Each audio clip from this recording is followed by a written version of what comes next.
Hello दोस्तों, राधे राधे, जय श्री राम। तो आप सबके बीच एक चुटकुला नाच गीत आप लोग ज़रूर सुने और कमेंट में ज़रूर बताएं कैसा लगा। बहुत ही प्यारा गीत।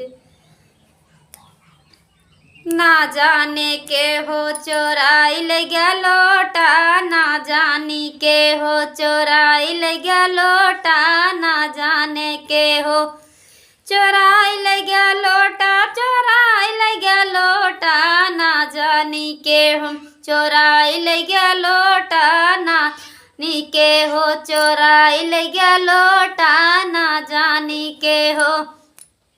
ससुरु जी गईले गंगा नहाए, ससुरु जी ले हो गंगा नहाए, ससुरु जी गईले हो गंगा नहाए, ससुरु जी ले हो गंगा नहाए।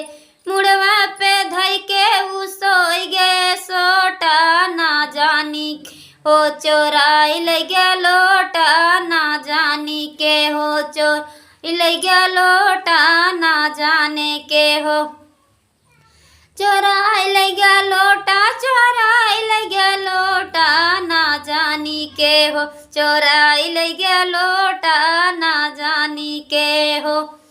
एक दिन सासू जी बउहर पे अकड़ी गई, एक दिन सूजी बउहर पे अकड़ी गई, बउहर पकड़ ली सासू के झोंटा, बउहर पकड़ ली सासू का झोंटा, ना जानी के हो चोराई ले गया लोटा, ना जानी के हो आई ले गया लोटा, ना जानी के हो चोर ले गया लोटा, ना जानी के हो।